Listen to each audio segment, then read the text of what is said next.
Mountain because one of my favorite things about Vegas is the naturistic endeavors that you can get into outside of the city. And I'm sure as locals, you all know, like whenever you tell someone you live in Vegas, it's always Vegas.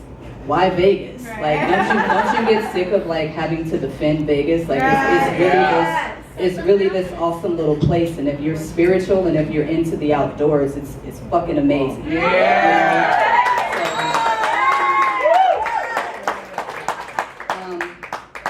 This poem is about how I met how I love the mountains here and how I met a lovely woman here, and I just brought the two together.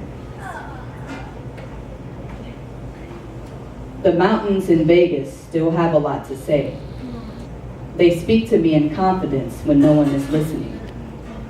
As the sun sets behind them, I can hear them whispering, speaking through the many layers of my conditionings.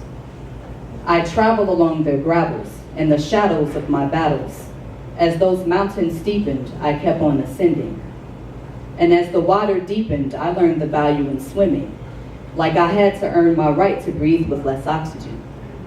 As the dry ached of the feet of my mental moccasins, I am convinced I was in love with you well before we met.